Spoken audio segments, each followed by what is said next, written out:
Good afternoon. Welcome to the last panel session of the annual conference. So I hope everybody enjoyed lunch and stay up after lunch. So go through this last panel session. But I promise this is going to be a fantastic session. So my name is Jalen. I'm a professor in the Department of Civil Materials and Environmental Engineering at the University of Illinois Chicago. So it's about a mile west of here. So I'm from local. And I'm also serve on the diesel fleet turnover panel. And so I'm going to co-chair this session with Dr. Albert Presto of Carnegie Mellon University. And he also serves on the Energy Review Committee. And so as you can see from the screen, so we have a group of fantastic speakers. And Rachel Neal is actually joining from the Zoom a little bit later. So we're going to introduce each of these speakers as they speak. But first, I would like to acknowledge Dr. Marianne Hartopoulou. And she was the one actually put together this panel and did most of the work. But it was about 3 weeks ago, it became clear to her that she wasn't able to join. So then I was asked to step in, so here I am. So I want to give the acknowledgement to Marianne's effort. Okay, today we're going to talk about intermodal freight. So this is a topic very dear to my heart because that's a lot of my research is focused on. But also, is this the, yeah, okay. But also I think Chicago, there's no better place to talk about intermodal freight than Chicago because Chicago is a national hub for freight transportation. So you can see that $3 trillion of goods with a T pass through Chicago every year. That's how much freight we're having in this region. Not just by highway truck, but also by rail, by air, and even by waterway. So we are in the Great Lakes. So in Chicago alone, we actually have 2 major inland ports in Chicago. So that's how important Chicago is in terms of intermodal freight, okay? And also, if we just zoom into highway trucks, so the truck traffic has gone up in urban areas, including Chicago. And it's true for most of the urban areas throughout the country. And both in terms of the vehicle miles traveled, as well as the actual average daily traffic count, right? And especially true after the pandemic. So, because we are so used to e-commerce, online shopping, and so on. So it has become essential to our everyday life. So what that means is a lot of truck traffic in the urban areas. And then what are the implications? Obviously, if you look at the figure on the left, so this is a map that was generated by the Chicago Department of Public Health in terms of the air quality and health index. So you can see that the area in red, these are the rare area that really have this poor health index. But what I want to highlight is that if you look at I don't know if it comes out very clearly, but there's the light blue lines, which are the railways, and then the darker blue lines, these are the highways. And so you can see that a lot of this red areas are basically along these highway corridors or the railroads. Okay, so that's an indication that a lot of this air quality and health problems are caused by traffic, especially the freight traffic. And also like areas like here, you see the red ones. This is the little village where the BNSF intermodal yard is located. So a lot of truck traffic. And then if you overlay this, the figure on the left to the figure on the right, in terms of the income, so you can see that they correlated very, very nicely. So negatively, obviously. So you see a lot of the lower income neighborhoods actually experience worse air quality and health indexes. So these are a lot of the things going on. So given this increasing significance of freight traffic in terms of emissions, air pollution, and health effects, So HEI has embarked this special project looking into the freight emissions and air pollution and potential health benefits in terms of converting the heavy-duty diesel fleet into a cleaner diesel fleet. And so the final report is coming out sometime next year, 2027. And so this report is going to provide a number of things. So the first chapter will give you the landscape of the overall in the nation. So what's the medium duty and the heavy duty fleet landscape. But the second chapter, which is really the main contribution of this project, which is a case study led by Dan Horton of Northwestern and his team. So doing a very nice case study. And then the last chapter, we're going to actually summarize the major findings, the policy applications, and so on. So it will be a very nice final report. So we'll share with people after that. And then, so given all these things going on in the background, so keep that in mind. So we're going to, this session is going to cover a wide range of topics, ranging from industrial strategies to reduce diesel emissions, and then also the infrastructure planning to make the freight system more efficient, and then electrification, as well as the air and health implications of freight logistics. So without further ado, I'm going to introduce the first speaker, Mr. Mike Roth. And he's the executive director of the North American Council for Freight Efficiency. So Mike, the floor is yours. Thanks, Jane, and I'm excited to be here today.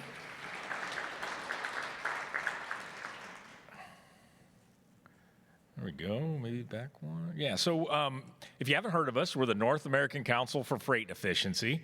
We're about 17 years old. We're helping the industry become more efficient and on our way to zero emissions and much cleaner, greener freight. And Jane kind of talked about why this is so important.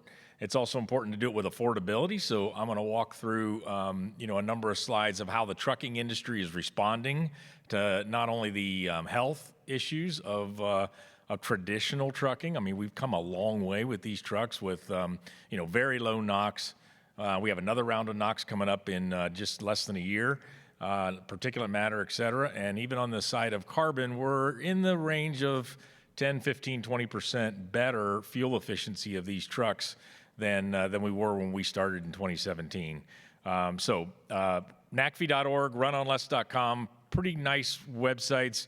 Go to runonless.com. It's cooler. It's got a lot of videos, a lot of stuff. Most of what I'll show here is from the work we do. We call Run on Less. So freight movement. People all the time say, come talk about medium and heavy trucks like it's one thing. And the first thing I always say, and my team, this slide we almost have every time we go out and talk, is it needs to be at least broken up into these 6 segments. So think about vans and step vans doing that e-commerce local urban delivery to medium duty box trucks, and then multiple levels of class 7 and 8 heavy duty tractors.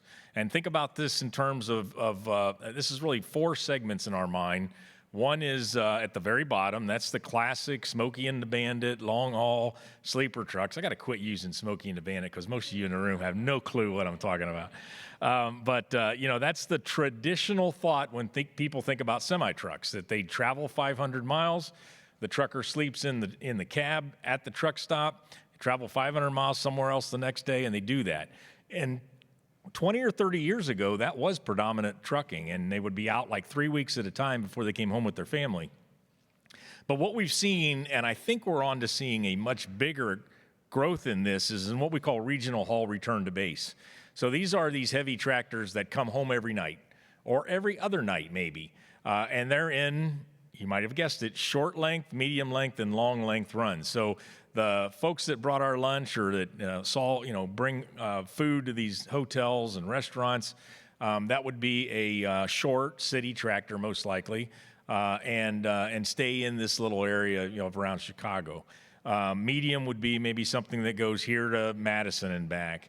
And then long distance would be if you're coming home in one day, Long distance could be 200, 300, or even more miles out and then come back. And so, spoiler alert, we're focusing a lot on this regional haul because it's growing, more warehouses, e-commerce, middle mile, and that often includes the drayage that we're talking about here in Intermodal. So last year and into this year, we did this thing. It's our 5th run on less. I don't have time to explain it all, but here we looked at these longer distance trucks and we said, okay, well, which of those are in play right now? What's going on? These are, so what we did is we went out and found 13 fleets that operated 14 trucks in this space, and some were burning diesel, some were having natural gas. You guys probably don't love me saying burning, but diesel trucks, natural gas trucks, battery trucks, and hydrogen fuel cell trucks. And these are trucks that are really out there hauling real freight with real truck drivers on real routes, bringing us the goods and services. So we call this a demonstration. It's kind of a high-end study of case studies. We had, I said, 13 fleets, 14 trucks, the 4 different powertrains. So we had 4 diesel, 3 natural gas, 5 BEVs, and 2 hydrogen fuel cell. And we followed these trucks and their stories for about 6 months. We went out and visited all of them. We interviewed 105 people at the 13 sites. Those videos are all available to you. It's like, okay, battery electric truck driver, why did you like driving this truck? Or what did you not like about it? All the way to infrastructure questions, what the weight of the truck was, what the truck OEMs were saying, et cetera, et cetera. But in September, we tracked and followed these trucks live on our website over 18 days, and they did 73,000 miles, and we have 2.2 million data points. So kind of what did we learn? We like I said, we spent a lot of time, both right brain and left brain, with these pioneers, I call them. These are the fleets that are out there making the future happen right now. And so we have the qualitative side of all those interviews. We have the quantitative side of those 2.2 million data points. These are things like how many miles did they travel during the day? How long did they stop to rest? Where did they go? What was the weather like? What was the topography they traversed over? How much weight was in the truck? All those things. And now we're working on figuring out what the hell did we learn? Or what is there to learn? Because there's a lot there, right? So in October, we issued some initial findings, and now we're into a deep analysis, and we're completing reports on operations, costs, and emissions, and we'll conclude in June with some final findings. So got some fun charts and graphs. You guys look really smart and detailed now. These may be hard to see, but let me step back. In the vans and step vans, medium-duty box trucks, and those city tractors, we expect to go from diesel to electric directly. Now, that won't be easy. We got a lot of power to get to those sites. Even an Amazon warehouse or a UPS or a United States Post Office site, even though they don't need a lot of power, they've got a lot of little vehicles that take a lot of power. So that's going to be a challenge, but it'll be a direct transference. In these heavy trucks, we've got a much messier situation. You can see we called it run on less messy middle, where there are solutions around running biodiesel, renewable natural gas, different forms of battery electric. So it's going to be very interesting in a relatively small market, but a small market that burns a lot of fuel to figure this out. But some really interesting high-level thoughts or some of the data that we have. This is a truck in Topeka, Kansas, where Frito-Lay runs 100% biodiesel, and they do that with a system that's added onto the truck. But this truck went out and back 515 miles in a single day on nearly 100% biodiesel at 9.5 miles per gallon. Now, the national average is 7. So this truck's doing kind of 2 things with respect to efficiency, emissions reduction, et cetera. One, it's much more efficient through aerodynamics, idle reduction, cruise control management, tires, all those things that make that truck more efficient. And then secondly, it's burning a fuel that is much better for all of us. The second one I'm going to show is United Parcel Service out of Salt Lake City running renewable natural gas. Now this truck this is as much miles in a single day as I've ever seen. I've been at this a long time. 695 miles out and back. They do this same route every day. You could set your clock to this truck and this driver. They actually do the exact same thing every day. They get down to the other site. This was a north to south run. They get down to the other site. They drop a trailer. They pick up another one, and they return home, given their 30-minute break that they have in the middle. Again, UPS runs 100% renewable natural gas. Now, they don't actually run renewable natural gas in their trucks. It's a bit of a switch and bait or whatever you would call it. It's like you put $100 in your bank at home, and then you get to Chicago and you take $100 out of an ATM. That's still your $100, but it's not the same $100. That's how natural gas works with the renewable natural gas efforts. But and here, 7 mile per gallon, extraordinarily high for renewable natural gas. So part of my story here is that the trucking industry is working on efficiency while also working on different fueling. And then I think finally, this is the battery electric truck. Many of you heard about the Tesla Semi. This thing is good, and it can really help us and be a significant player in the electric movement to battery electric big semi trucks. So if you're a geek, that's something like a 935 kilowatt battery pack. The size of this whole table probably, stacked side by side. So it's big, but they're charging at 1.2 megawatts. And if you get into the details here, basically this truck does a double shift. It does a long distance return out and back, like I've been talking about with the others, but it also delivered in the city of Stockton during the day. So 2 shifts, charging very fast between the drivers and hauling a lot of freight with zero emission battery electric truck. A couple other pieces I say do not share. We're going to publish this Thursday, actually, in a pretty big report, but this is one of the total cost of ownership charts that we are presenting, given the work we did. And basically, why I'm showing this to you is that there's kind of a thing that we think we're onto that not a lot of people are, and that is that these battery electric trucks are going to be an excellent cost opportunity for our industry. Most see it as expensive and only going to get more expensive. We can't get the infrastructure in place. There's a lot of complaining about battery electric trucks being forced down the industry I know and love. But what we have here on the left is diesel trucks going up in price over the next 10 years, natural gas going up in operating. This is total cost of ownership, both capital and operating. And then battery electric trucks coming down over the next 10 years, and fuel cell trucks coming down as well. So in our work, we see battery electric trucks and the simplicity of the powertrain and of the truck really winning in the next 10 years in a difficult marketplace. We're doing the same thing with emissions calculations, which will be published in a report in late May. Here we use the GREET model, given the information from the run. And then finally, I'll just go to, this is going to be a difficult transition that'll take decades. It's not going to be something that'll happen overnight, but we're convinced that we're on that path, and we're excited to stay very much engaged in the trucking industry making it happen. So thank you very much. If I said anything, go to one of those websites. If I said anything you liked or you're interested in, go to one of those websites or find me LinkedIn or whatever. I'd be happy to talk to you. Thank you.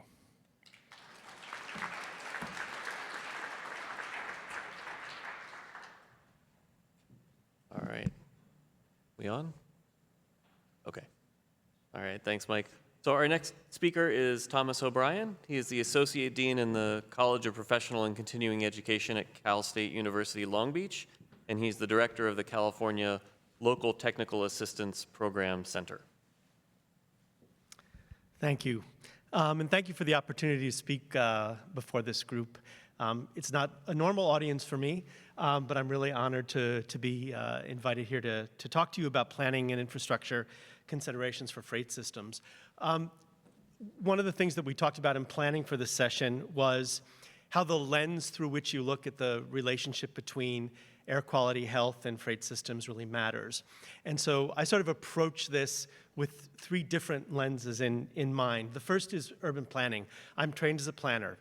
Not as an engineer, not as an environmental or health specialist. So I'm interested in the built form and how it interacts with the kinds of topics that you're addressing today. And so I'm interested in issues of policy planning and governance. I'm also interested in the context of urban freight. A lot of my own work, upon which the presentation draws from, is based upon the impacts of freight systems in the urban core. And then the third lens through which I approach this is in the unique environment related to port cities. I obviously come from one of them in Long Beach, and a lot of the impacts and the issues connected to community planning, health impacts, are driven by the presence of North America's largest maritime trade gateway. When we talk about the impacts of freight systems and facilities, there are some that are perhaps more evident and visible than others, and ones that I know that have been discussed here at the conference over the last couple of days, and those are the ones related to air pollution and energy consumption. But in the urban core, we're also concerned about the interaction between freight systems and passenger vehicles and urban life. So we're concerned about crashes and accidents, noise, and other considerations, including the impacts of freight systems and ocean-going vessels on marine biology, for example, soil pollution, and species and habitat issues as well. And in a port city like Long Beach, right, it's not only the question of the movement of freight activities, but the unique nature of the origins and destinations which generate truck traffic and which also have environmental impacts. In Southern California, we have a huge infrastructure dedicated to what we would call cross-docking or transloading.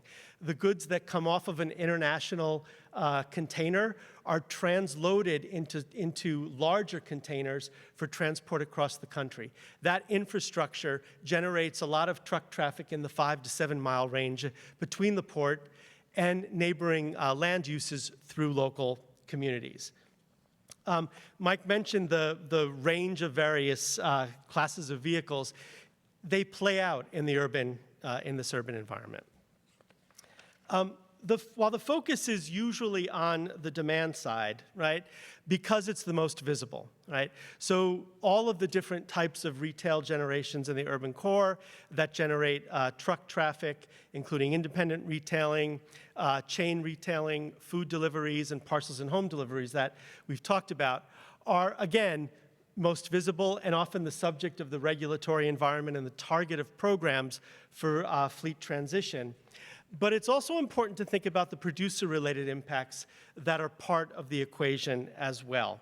The means of conveyance may be different, right, when you're generating activity at a construction site or through waste collection and disposal or haulage between terminals, right? They're also part of the problem and need to be addressed when considering the range of solutions. In particular, the construction sites that are necessary to build the facilities that support trade are often overlooked when it comes to the regulatory environment. There's a whole subset of activity in supply chains that focus on reverse logistics. What happens when returns are made from your home or the store? What type of traffic activity does that set in motion? What are the environmental and health impacts on those activities as well? And what are the solutions in terms of packaging, for example, that may be a solution? So with all this in mind, why for me in my research, so much of the regulatory measures are focused on the truck, and why in many ways we can view logistics as a truck problem. It's the most visible for reasons I mentioned. It's the most easily regulated within the logistics ecosystem for a couple of reasons. One is while ocean-going vessels generate a huge amount of pollution, they're often out of the arm's reach of local and sometimes state government. So local government, municipal government, and state government focuses on what it can manage, and that's often the truck. And a lot of the strategies that you'll see focus on how do you adjust the operational approaches that are taken by trucking to gain short-term benefits to the supply chain and to the communities through which the freight transfers. So you can look at solutions that involve modal shifts, right? Maybe via deconsolidation centers, putting traffic that comes into the edges of the urban core onto smaller vehicles for transport to the last mile. You can look at infrastructure improvements, whether at the curb or through things like truck-only toll lanes that improve the situation, or operational improvements through trucking and scheduling that also get you the benefits that are intended. The solutions that I just mentioned, those sort of 3 buckets, are part of the toolkit for managers of freight systems in general at all levels, the federal, the state, the local. And each approach has its challenges, which often, as you'll see, include the lack of political will, but often they come with unintended impacts or uneven impacts on segments of the supply chain, right? So infrastructure as a strategy certainly adds capacity where needed, but it's expensive and long-term, right? And also depends upon things like land availability that may or may not be there. Demand management strategies like bridges and tolls do help to maximize efficiency, but they're the ones that are hardest to predict the outcomes on. Will it redirect traffic in ways that you don't expect it will or would want it to? And then systems management examples through technology-based solutions, IT systems, smart roads, may increase efficiency, but they don't always manage the demand. So which is why the solutions that are often the most effective come from a balance of these, with short-term operational strategies followed by longer-term investment in the infrastructure and technology over time. With particular attention to the strategies to reduce environmental impacts, right? The ones most likely to have the greatest impact are those changes in truck fuel efficiency, emission standards, but they have to happen at the system-wide level to really have an impact, right? Which is why those in combination with some of the more locally driven, community-based strategies, including those that come from land use planning, I think are going to get you where you want to go over time, right?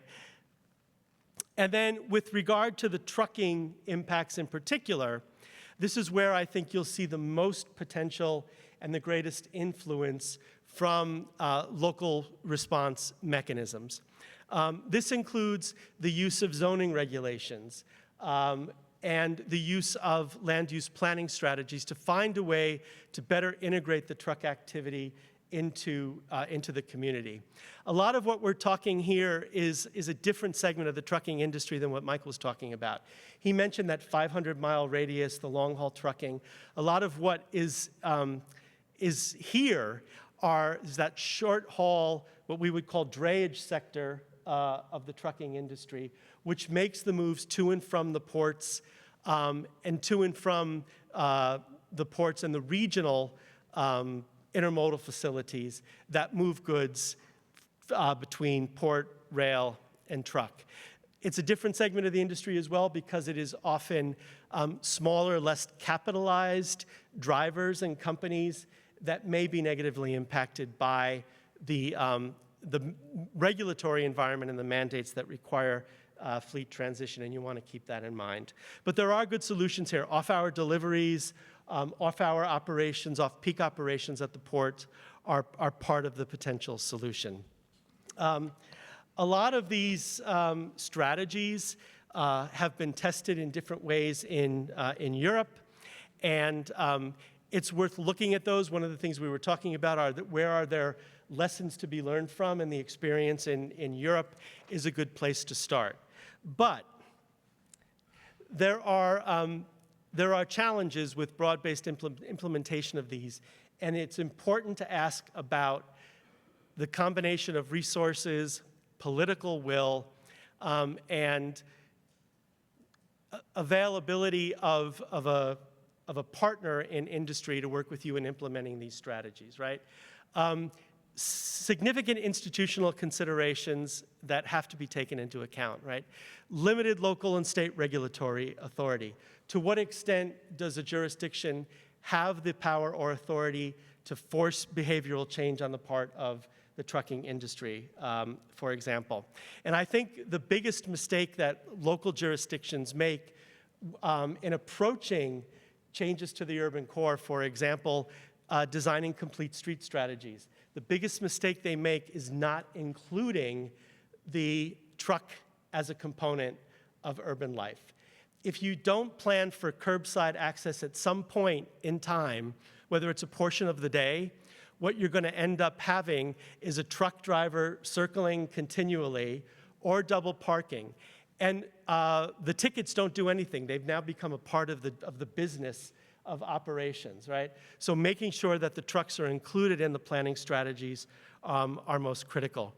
A couple of people I will reference whose work is really effective in learning more about this. Allison Conway at CCNY has done a lot of work in New York with last mile deliveries and truck traffic. And Ann Goodchild, who actually is here and has an HEI-funded project, has a poster, has done a lot of work in the Seattle area. And then finally, just the final lesson is that cost considerations do matter. I mentioned this organizational structure and the economic structure of the drayage industry. The price is often the barrier to entry for some of these smaller capitalized companies. And the availability of the infrastructure matters significantly too. So one of the challenges that I've heard, or one of the complaints I've heard from my trucking colleagues, is not that they don't disagree with the goals being set from an air quality and health perspective. It's how do you get there? Do you build, is the infrastructure in place? Are the priorities there before the mandates are put in motion? I'll stop there. Thank you very much.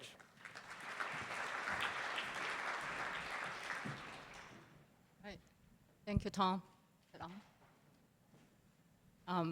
So our next speaker, Rachel Nealer, is joining online. Is Rachel on? Yeah, can you guys hear me? Okay, yep, great, Rachel. So I'll introduce Rachel. So Rachel is a director at the Atlas Public Policy and previously served as acting executive director and deputy director of the Joint Office of Energy and Transportation that's between DOE and DOT. So Rachel, the floor is yours. Great, thank you so much.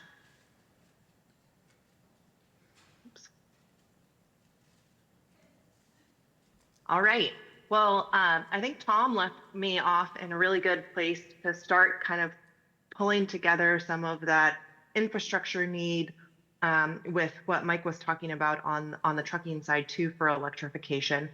But even Jane's opening, I think, was really great to pull together the truck electrification and health impacts. And it really brings me back to my days in grad school when I was studying freight transportation for the first time. And one of the first conclusions I kind of came to was trucks are everywhere. Trucks are everywhere. They are needed for last mile at a minimum, but we have gotten to a place where we kind of demand trucks to be the main source of freight transportation. So I think we need to figure out how we're going to improve the energy and emissions from those. So I'm going to talk through a little bit of the infrastructure side of the freight electrification strategy. But first, I'm from Atlas Public Policy. I don't know how many of you know our group, but we're a small-ish research and policy shop in Washington, D.C., but also have folks in California that really our mission is to provide data and analysis that serves the public good and allows for better decision making at the strategic and policy level. But I'm going to go on here to talk about what was published a couple years ago in March 2024 and updated in September 2024 was the National Zero Emission Freight Strategy. And really that freight strategy kind of established a phased way to build out the infrastructure needed to support zero emission medium and heavy duty vehicles. And we know that decarbonizing freight is a really important part of health impacts, not only for greenhouse gas emissions like CO2 emissions, but also I think Mike mentioned NOx in particulate matter, and Jane also mentioned that these regions for freight transportation are often in low income areas. And so making sure that we aren't disproportionately burdening some parts of our population. And electrifying freight is a great way for us to really reduce those local emissions as well as the kind of global greenhouse gas emissions. And then in order to convert those vehicles over from diesel to electrification, we do need to have that ubiquitous charging. Right now, there are about 8,000 charging ports that are accessible to zero emission medium and heavy duty vehicles today. And that is not what is needed. We need many more than that. But we're starting to see growth, and I'm going to talk a little bit more about that growth. But we also need to phase it in a way that makes sense, because we need to start electrifying as quickly as possible to really realize the impacts as much as possible. And this is what the strategy kind of walks through, is establishing the hubs of these intermodal freight regions, and then starting to connect those corridors, that expanding the network and then completing the network. And why we need that phasing is because these stations are going to take a considerable amount of funding investment, and they also are going to have a large impact on the grid. And so we really need to do this as strategically as possible across regions and across stakeholders. So Atlas Public Policy runs what we call the Electric Freight Dashboard. It's available publicly and does track a lot of the progress we're seeing on freight electrification. So you can see here a snapshot of that shows about 600 freight hubs with about 8,000 medium heavy duty charging ports. Again, that's a kind of available charging ports. It is not necessarily purpose-built charging ports. We'll talk about that in just a minute. And those ports are spread among about 1,000 charging stations that, again, are accessible to medium and heavy duty vehicles. But really that just means that they have pull-through capabilities. They might not actually be very amenable to medium and heavy duty vehicles for a variety of reasons. But just, we kind of have to start with where things are happening first. Where's the presence of EV chargers that could be accessible by medium and heavy duty vehicles? And then I think we can start building more of where the infrastructure is needed to support those. So we do have, you can see in yellow here, a lot of planned locations that are included in these numbers. So this isn't only what's available, it's also what is planned. So you do see a lot in Texas and along I-5 has a lot of charging stations that are accessible by medium and heavy duty vehicles. But we wanted to go a little bit of a level deeper and talk about purpose-built stations. And when you really look at purpose-built stations for medium and heavy duty vehicles, there's only about 35 stations that are available publicly for medium and heavy duty vehicles. And what that gets us is kind of the beginning of the strategy. So you're seeing electrification along the West Coast, particularly in California. And then you're seeing some kind of pop up on the East Coast. And I think to Tom's point, electric vehicle charging is not ubiquitous. It's not even close to what diesel infrastructure looks like today. But we are starting to invest in this. We have a lot of private funding and public funding that is starting, and state funding, state and federal funding that are supporting the build out of medium and heavy duty stations. But we're also going to need that significant private funding because some of these stations may be specific to fleets, might not be publicly available. So this is kind of where we are today. What we took into consideration here for those kind of electrified miles, which is about a 100-mile radius around each one of those charging hubs, those hubs are about 30 to 35. We independently verified that they are purpose-built for medium and heavy-duty vehicles. And what we're seeing today in the market, as Mike said earlier, that ranges are starting to get greater and greater for the vehicles. Right now, most zero-emission heavy-duty vehicles can go more than 50 miles. And in order for us to really build out the corridor system for medium and heavy duty, we're going to have to start connecting those circles, those hubs, so that the drivers have confidence. And ultimately, those class 8, class 7, Mike was talking about the Tesla Semi, those are going to go hundreds of miles. They're not going to go 50 miles. So you can reasonably draw those concentric circles kind of at the 100, 150 miles. But we estimated conservatively about 100 miles. Right now, that's about 13% of the way towards the national strategy that was initially published in 2024. So we still have a lot of way to go, not only building out those hubs, but also connecting them and then starting to complete the network. But this is not going to be done overnight. It's going to be done over time. And we're going to have to continue to evolve the strategy so that we are taking into consideration a lot of the technology improvements, how the market is shaping up, and not only technology improvements on the vehicle side, but also technology improvements on the charging side. So I wanted to highlight just a couple examples of where we're seeing really strategic leadership right now. So one is the Clean Corridor Coalition, which brings together about 125 million to the Mid-Atlantic region for medium and heavy duty vehicle charging. That's connected directly here towards or to the emissions.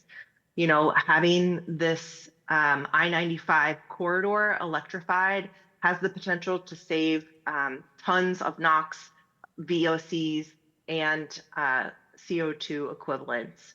And so this is a partnership across many states led by the New Jersey Department of Environmental Protection, but in partnership with Connecticut Department of Energy and Environmental Protection, Delaware Department of Transportation, Maryland Department of Transportation, and the Maryland Department of the Environment. And besides all the air emissions that this could avoid, it could also create up to 400 high quality jobs. There's a lot of community engagement with impacted communities via public meetings, surveys, interactive forums, and multilingual communications. So there's a lot of really positive implications of projects like these. And it's needed to have this kind of cross-state coordination because we know that trucks don't stop at state borders and emissions don't stop at state borders. So we really need to have this kind of broader stakeholder kind of regional, especially for medium and heavy duty trucks. Another example, I'm short on time here, so I'm just going to breeze by this one quickly, but the I-10 Corridor Coalition is also working across states and trying to work on developing technology, standards of practice, and protocols across both passenger movement and freight movement. So you can see Texas, Mexico, Arizona, and California. But there's still a lot of obstacles with medium and heavy duty electrification, especially on the charging side. So we still need to make sure that we're addressing accessibility of the stations, we are coordinating across stakeholders, and we're developing and evolving funding mechanisms for this new technology market. We published a report called Designing Incentive Programs for Medium and Heavy Duty Electric Vehicle Charging Infrastructure. And here are some of the key takeaways. I'm just going to highlight a couple here. That as we continue to put EV charging in place for medium and heavy duty vehicles, we do need to make sure that we're right sizing the charging to fit the route and the user needs. Mike talked a lot about that on the vehicle side. And in fact, Atlas did some analysis on some of the data that Mike has from the different trucks. And there's a lot of different charging strategies. And in some cases, you might actually be able to charge some of these vehicles at a very low rate over a long period of time if they're going to be sitting parked overnight, for example. So there's going to be a lot of different use cases for the vehicles, but there's also going to be a lot of use cases for the chargers as well. And like I said earlier in the two examples, we do need to communicate between stakeholders, not just the states and the regions that have jurisdiction over the corridors, but we also have to talk frequently and early with utilities, especially since some of these stations are going to be multi-megawatt stations. Mike mentioned 1.2 megawatt charging for the Tesla Semi. So these are going to be pretty large facilities that we need to coordinate with the utilities. And then finally, we want to ensure that we are matching the incentive amounts and reflecting the types of charging that we want to see, especially for public dollars. Private dollars are going to invest where it makes the most business sense, but we also want to make sure that we're pulling in the public good and making cleaning up the air around these freight facilities to improve the local air quality for the whole U.S. So where we need to build, what resources we have, and what's the timeline, those are the big questions that the initial zero emission freight strategy tried to answer. It's going to continue to evolve, and we want to work with various stakeholders to make sure that we are evolving that. In conclusion, I do think that progress is being made to electrify roads. We've had a lot of disruption over the last year in some of especially the funding sources for zero emission freight charging. But we still are on a path to electrify trucks. It just might not happen as quickly as we had expected it to, but that allows us the opportunity to really plan this out well, work with our stakeholders in a very effective way. Measuring progress is going to be difficult for this new technology market. So as you saw in this presentation already, there's a couple different ways to slice and dice the numbers that sometimes make it look like it's maybe further along than what it is, especially on medium and heavy duty, which is a very nascent market and evolving significantly, especially on the technology side. But states are really stepping up to collaborate regionally and give the best experience to drivers. So we know that we have a lot of solutions, especially in reducing emissions for the freight sector. And so being able to apply those solutions to scale the vehicles and the charging will get us to where we want to go. So thank you so much for the time, and thank you all so much for enduring a virtual presentation. I came down with a bug recently, and so wanted to send it off from all of you, but huge thanks to Robert, Chloe, Allison, and Jane for making it possible for me to present today. Thanks.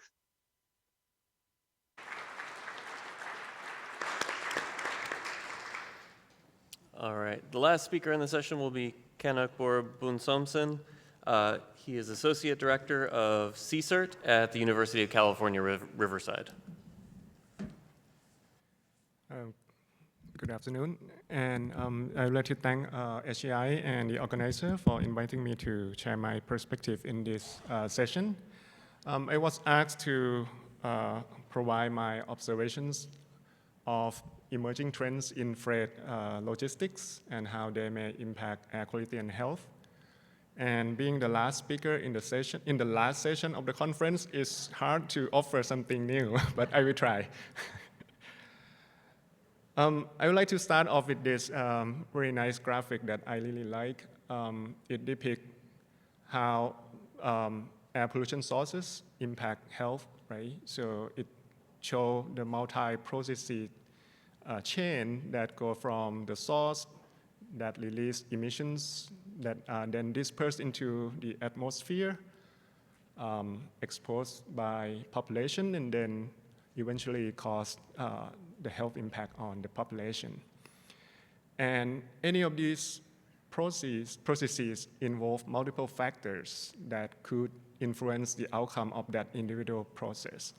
So it's a very complex relationship, right? So when I talk about how change in freight transportation could impact health, it's not an easy answer because it's so intertwined, involving so many processes. Now, freight logistics, as many of the speakers already touched on, right now, freight transportation, whether it be by trucks, trains, or cargo ships, it involves primarily the use of diesel engines, which of course emit diesel emissions that can adversely impact air quality and health, especially NOx, PMs, and air toxics that are being talked about throughout the conference. And today, most of freight transportation in the US is done by trucks, right? So it's not surprising that trucks account for about 60% of NOx emission inventory of the US, as an example. Now, concentrated diesel emissions can happen around freight hubs, such as intermodal facilities like seaports or rail yards, at warehouses and distribution centers, as well as along freight corridors, whether it be freeways or major arterials. And we can see that evidence in the graphic to the right. This is a map of the greater Los Angeles Metro and Inland Empire regions. These are two major connected regions in Southern California. And the color represents the level of environmental burdens of communities in the regions.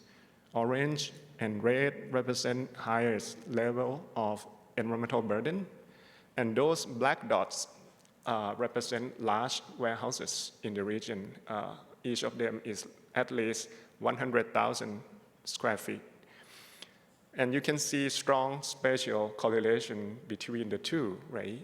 If you live close by one of these warehouses, you are more likely to have higher level of environmental burden, including air pollution burden. Now, the local air quality management district, South Coast Air Quality Management District, has also conducted a series of studies that estimate potential health risks from air pollution in the region. And this map shows one example. It shows estimated cancer risks in the region. And this is from the last study, which was published in 2018. And we can see that there are a few hotspots that I circle on the map, right? And these hotspots are all associated with intermodal facility. Down in the south is the port complex of Los Angeles and Long Beach. In the middle, that's close to downtown Los Angeles, that has a major rail yard and several logistic hubs. To the right is what is called Inland Empire region. It's a large warehouse and distribution center hubs in the region, and also there are a few rail yards there. So we can see strong correlation between freight transportation and health impact. Now, I'm going to touch on some of the emerging trends in freight logistics, and there are 4 of them that I'm going to talk about today. The first is urbanization of freight hubs, where shippers move away from setting up large regional distribution centers outside of cities and create smaller micro fulfillment centers inside the city. The second one is something that was already talked a lot about yesterday in a session about non-exhaust emissions and how they are increasing in importance. The next one is the shifting of emission upstream due to electrification of our vehicles and equipment. And last is the automation of freight movement that will likely lower the cost of freight delivery, but what does that mean for air quality and health? Let's start with the first one, urbanization of freight hub. So raise your hand if you have ordered items online to be delivered to your house.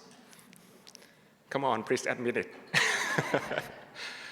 Several years ago, you would expect delivery in 2-3 days, and if you pay extra for expedite shipping, maybe you can get it the next day, right?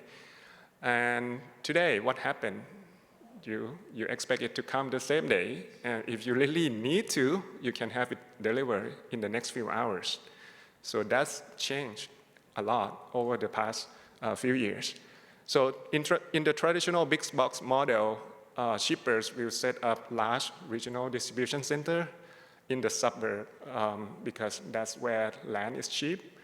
And these facilities tend to be huge, and then they attract a lot of trucks. And the shipper will consolidate the shipments into this truck to be delivered to customers in the city or around the area. So the distance is a little bit longer because they have to drive in from the suburb into the city. Now with the need to increase the speed of delivery, the shipper understand that they have to be closer to their customers. So they create this network of micro-fulfillment centers throughout the urban area. And these centers tend to be smaller in size, and they deliver to a smaller coverage, geographic coverage, right? But there are many more of them throughout the urban area. And that last mile is done through different type of vehicles, whether it be a smaller van, even a passenger vehicle, or in urban, like central business district, it can be cargo bike and even delivery robot nowadays. So the distance of that last leg is a little bit shorter. But what does all these mean, right, for emission, air quality, and health? For micro-fulfillment center to be closer to the urban area, to be inside the urban area, so they are being closer to population, potentially increasing the exposure of emissions. But if these vehicles that come to these micro-fulfillment centers are cleaner vehicles, right? Some of them can be electric, some of them don't have emissions. Maybe it wasn't so bad.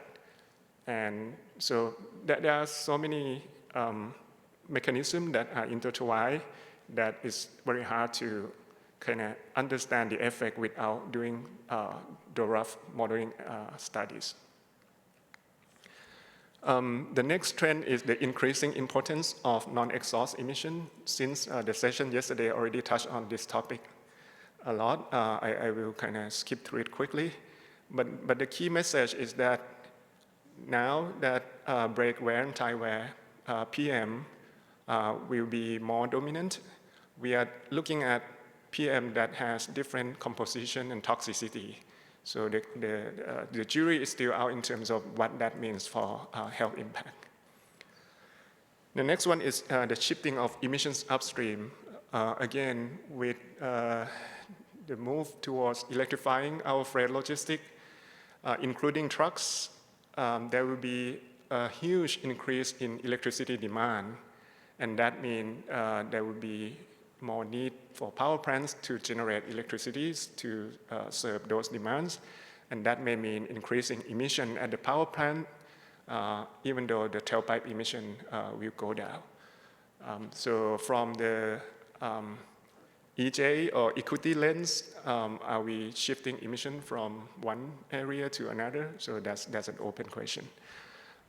Quickly on the map is from a study published last year, not my study, but yeah, I provide reference there.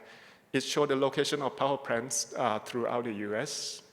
The solid blacks are the ones that are located within 5 miles of disadvantaged community.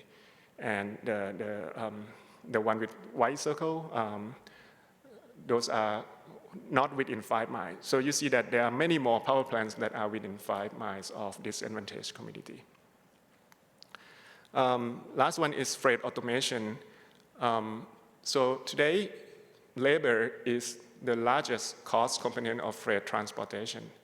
So automation will change that equation completely, right? The cost of freight delivery will go down.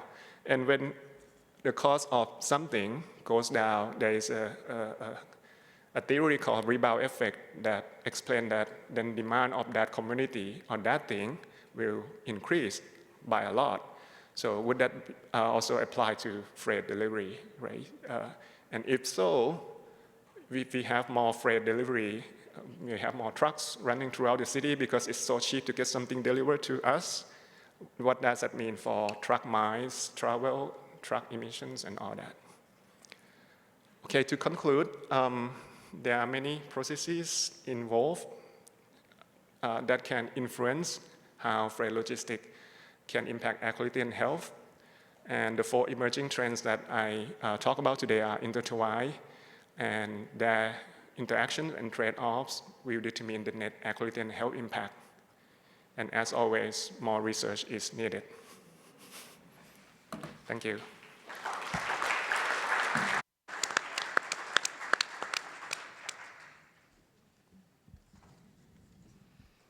All right, so we're going to shift now to the panel discussion. And so hopefully we can get Rachel up on the screen again. And as with before, if folks have questions, you can use the microphones in the aisles. Yeah. Thanks for the very insightful discussion. Can we put Rachel up? They did. Oh, okay, great. Yeah, thank you. Hi, I'm Jia Chen from the University of Southern California. I was curious about your thoughts about hydrogen versus battery electric trucks and their applications in different, freight applications and in terms of like infrastructure needs, because we know they need different infrastructures. So just in general about your thoughts about this. Thanks. Yeah, I'll start. Hydrogen fuel cell electric vehicles, whether it's cars or trucks or vans or anything, part of the use case or part of the advantage of them is range, or it's discussed as range, filling times, and weight.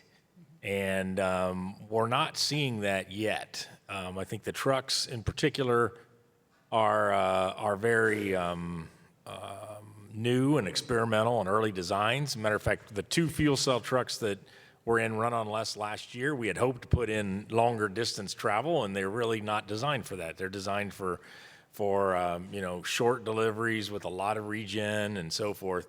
What we're seeing, in our opinion, in the work that we're doing and so forth, is that, and it shouldn't be that big a surprise, we saw it in cars, that battery electric range of these trucks, 400 miles totally loaded, 500 miles lightly loaded, range today with charging speeds that I mentioned earlier could get more charges during the day, get the miles per day up, because now you're doing multiple charge events during the day. It's just the battery electric trucks are getting better fast, and the hydrogen fuel cell electric vehicles are taking longer to progress through the development process that we don't see even in big trucks, hydrogen fuel cell being a significant part of the even the long haul trucking 10, 20 years from now. That combined with just the challenges of the fuel production and really the fuel transportation, the hydrogen transportation, just make it really difficult to get the economics reasonable.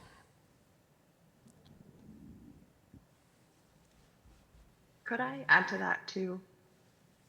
I just wanted to mention that I think Tom actually had a good comparison of BEV, diesel, and hydrogen. And so you saw kind of the high upfront costs, but that the range is much, much higher, as Mike was talking about too.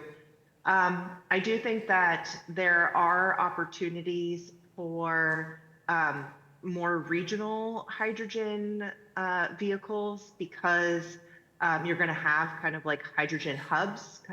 There was a lot of investment that went out to hydrogen hubs in the last couple of years.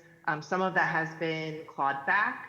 So I just want to recognize that, there are challenges with those investments at this time.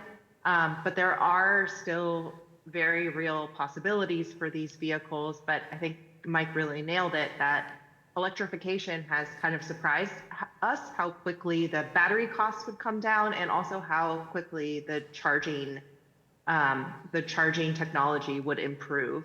And so both of those things combined are making electrification look very positive in the short term, whereas hydrogen feels like it's still a little bit further out on the vehicle side, but also on the production side, especially if we lose significant investments in those hydrogen hubs.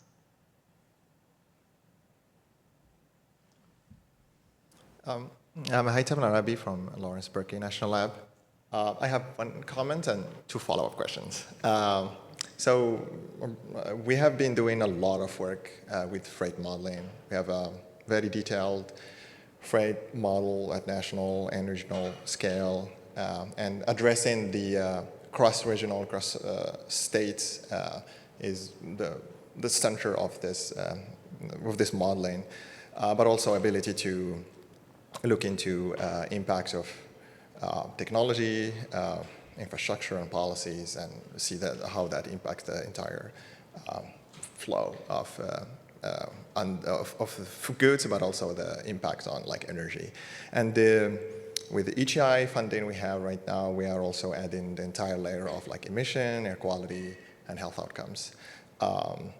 And we work with NPOs like MTC, Boston, PSRC. We're also in discussion with SCAC area, so happy to talk after this if you're interested. But my follow-up question is that during this exercise, there are two things that came up of concern to at least either, I would say, local communities or the people or like in the trucking industry.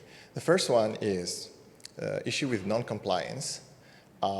And I'm wondering like if you ever thought about it where basically trucks are driving or like idling in roads that are they are not supposed to be, and there is not much data to track that down and have a sense of how much of it is happening. And what we have been hearing from local communities, this is like their major issue. And I'm very interested in knowing like how you're thinking about it, or if you ever like consider that. The second question is about electrification. Talking to there are two issues about that. The first one is the fact that a battery would take part of the payload, and there is I remember seeing a study where there might be we might be in a world where to replace a diesel truck with an electric truck, we would end up to replace multiple of them. We would need like 2 or 3 electrical trucks to replace one diesel truck.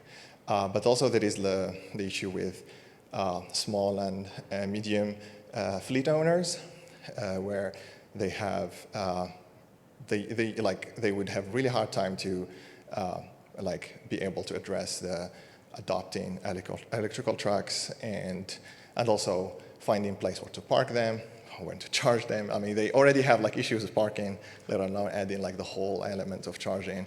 So I'm having like I'm interested to see like what you all been thinking about from this angle on this typical specific issues. Thank you.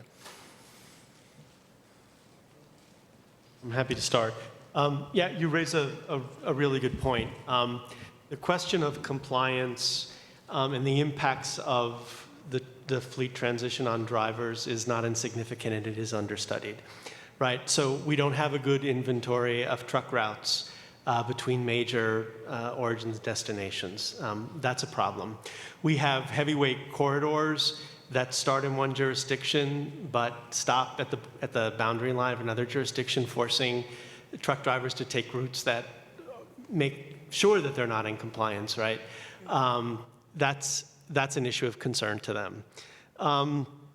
You mentioned, I think, some of the other things that are principal concerns to them. One of them right now, if you look at ATRI, which is the American Transportation Research Institute's annual reporting of primary trucking concerns, and that's the research arm of the American trucking associations. This year on the list is falling out of compliance with language competency requirements if a truck driver is stopped by a compliance officer like California Highway Patrol. There are new enforcement standards in place at the federal level that could take a driver out of service on the spot. That was not the case before. That's of primary concern to the truck driver now. And then with regard to the issue of being able to take advantage of opportunities to make sure that they're driving a compliant truck when they're servicing the port, for example. One of the concerns that we hear is the fact that any subsidy that they might receive from the state or from the port, for example, becomes taxable income. And that serves as a barrier to entry or a disincentive for them to be taking part of the program or delay their entry into the program. So all of those things are paramount. They want to be driving a clean truck, certainly, but it's in balance with these other issues. On the issue of truck weight, battery electric versus diesel, I think that's highly overrated. Very few tractor trailers gross out, way out. It'd be things like bulk hauling, and the occasional container or drive-in. I mean, it's like 2% of the time that trucks actually weigh out and gross out. Now, do we want to have trucks that are heavier across the board? No, but the fact that of how many trucks actually are at that legal high limit, it's very few. I think it'll actually become a growing thing as we become more productive and get more freight on trucks with big data and GPS and all those kinds of things. So it is a concern.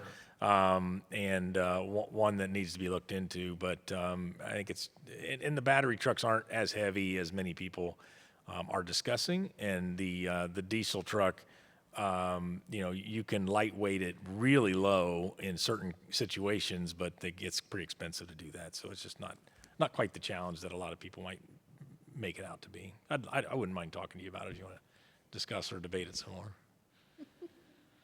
And I can try to answer the second question about small fleets and owner-operators. So in California, in terms of funding to transition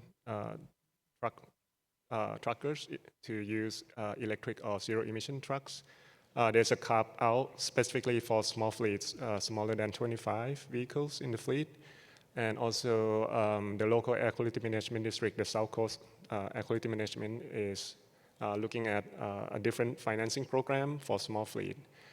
And in terms of infrastructure for charging, small fleet may not be able to afford setting up their own depot charging station, but that's where public charging station like Rachel was talking about is crucial to support these operators. Yeah, if I could add to you could have semi-private charging stations too, where you could, lease some space. It doesn't have to necessarily be public. I do think that, it is going to require people to adapt to a new technology. And so it's not necessarily straightforward that they're going to have to make the switch and it's just going to be easy peasy and you can just plug in and it makes it super easy. There is a learning curve with new technologies, and I'm sure Mike can talk ad nauseum about some of the changes, and some of those changes are good and some of those changes are, figuring out parking and charging.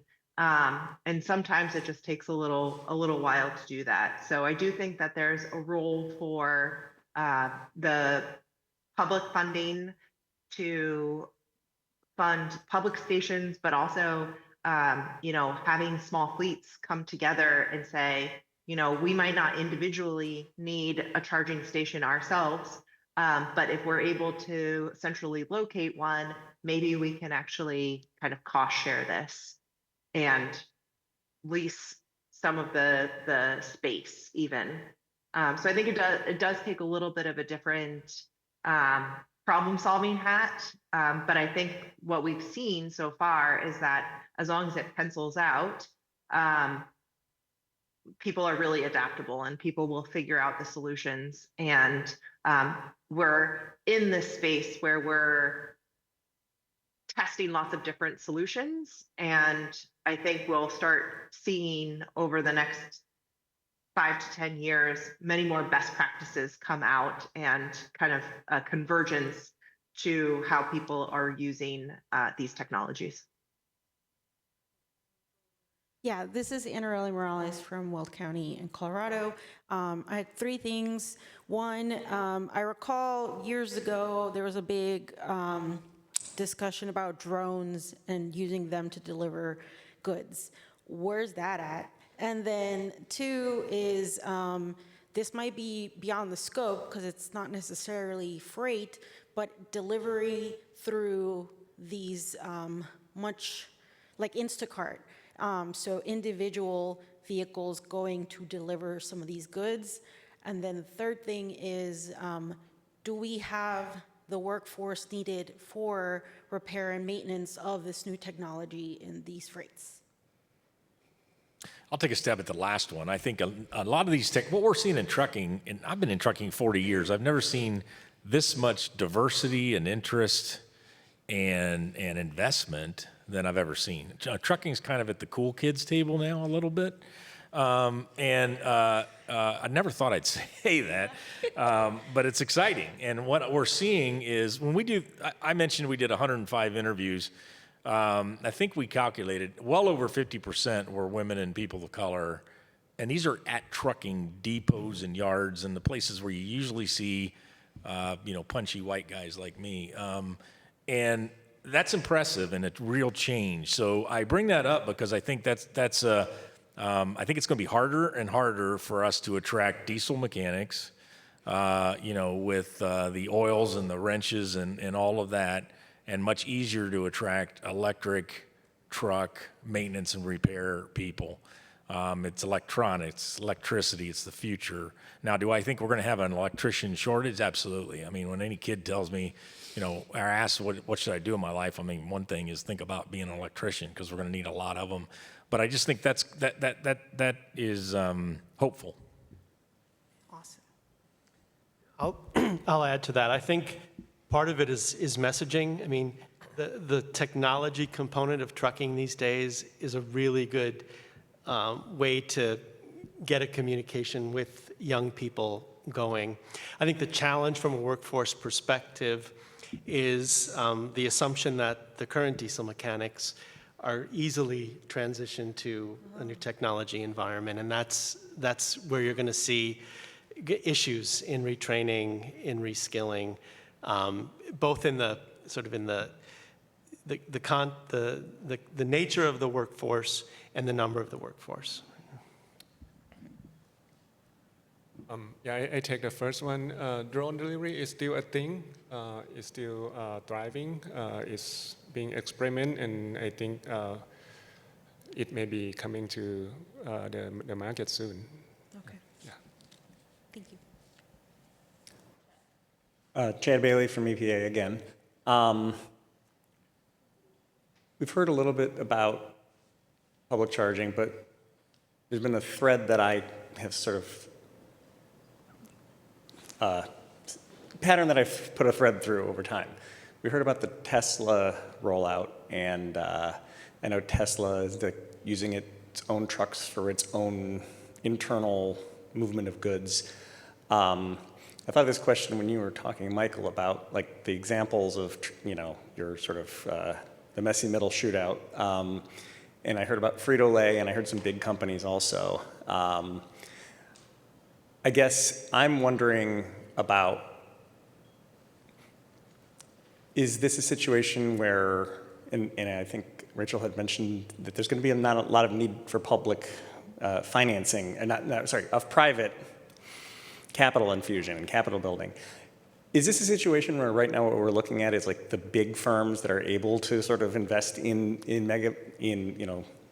megawatt charging are sort of getting into the picture, but sort of the 25 and maybe outside of California, the 10 and under truck fleets are sort of sticking with diesel, and so what's happening in terms of like that diversity of market? I think I get where you're going. We'll often hear that there's 500,000 trucking fleets in the United States. Well, there's only like 1.8 million trucks. So I think what we have in some numbers, and I'm not a statistician, but I think what we have in some numbers is, a lot of trucks that are old. That includes, fire trucks that only do a parade a year, or all kinds of things like that. We also have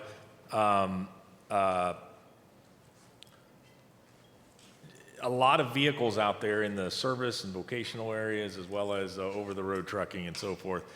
And so what we've looked at is there's really like less than 3,000 firms that buy the vast majority of the new trucks. And then those trucks cascade down into smaller fleets and throughout their life in being sold in used trucks and so forth. So I bring this up because, yes, I think a lot of this new technology will start with the mega fleets, the big companies, whether they're private, for hire, less than truckload, different market segments, but it'll be the big ones that invest and move forward. So the question becomes then, how do the rest of them, I think over time, we'll start to see the same sort of trucks filter into those other marketplaces. We're starting to see natural gas used trucks. We'll see electric used trucks soon. That will start to become an opportunity like we're seeing in passenger cars. So I don't know if that answers your question totally, but I do think that this fact that these big companies are going to do this earlier, I don't see as a bad thing. I think it's see it as a means to progress the technology quicker, and it will find its way into the other segments. If that's helpful. I think too that you can actually see it on the light duty side as well. Like electrification really rolled out initially in high-end luxury vehicles and then kind of has trickled down to the more cost-effective models.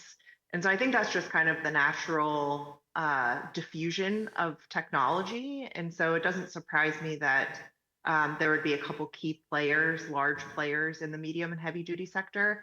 And then as far as like the public versus private funding, we actually really want a lot of private funding to support the light duty and the medium and heavy duty charging network. We don't want to just continuously subsidize charging for the public good. I don't think that's necessarily the end point that we want. I think we want there to be a business case. I think we want it to operate well. And I think we want people to like step into that economic opportunity. And as far as medium and heavy duty charging, or sorry, on light duty charging, what we saw from public investment in the Infrastructure Investment and Jobs Act, so there was $7.5 billion that were put forth for EV charging through a couple different programs. And what we saw on the private side was actually almost $40 billion of announcements for light duty EV charging. So it doesn't actually take a lot of public funding to kind of spur a market and spur that investment. Actually, that public dollar is good for the actual fact that it's a dollar, but also the fact that it's providing some market certainty that we're headed in a certain direction, and there will be continued investment in that. And now we have, at this point, over, I think, almost 8 million EVs sold in the US on the light duty sector. So these vehicles aren't going away, and we need to continue to provide the support for them as the medium and heavy duty sector also starts to take off. And there's a lot of reasons to do that. And I don't think it necessarily has to be solely public funded. We actually do want a lot of private investment to support this ecosystem. Yeah, very short question. I know we're running late. So I'm Peter Thorne, University of Iowa. Last year at the HEI conference, we had a session on intermodal freight. And one of the things that was talked about quite a bit was the challenges with hydrogen and conversion on site of hydrogen to ammonia and using ammonia as a fuel in converted diesel engines. And I didn't hear anything about that today. So I wondered if that's still a thing. I don't hear much about it, sir. So I can't comment on it.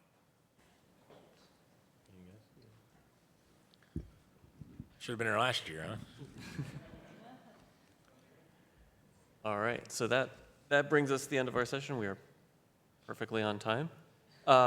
Just to sort of sum up, I think if we were to rename this, or if we were to go back and sort of repick the title, we would steal from Mike's second slide and call this the messy middle, right? You know, and we heard a lot about sort of that there are technological solutions out there that maybe those technologies on sort of the trucking side are outpacing some of the infrastructure investment. But there's really important role for like thinking about the policy issues so that we don't have a bunch of unintended consequences, especially sort of at the community level, which is where it seems to be there's the potential greatest impact on health. And so I want to wrap up by thanking all the speakers that you were all great and on time, which I appreciate. And I really want to thank Chloe L. Danforth and Allison Patton because they actually did all the work. So please recognize them.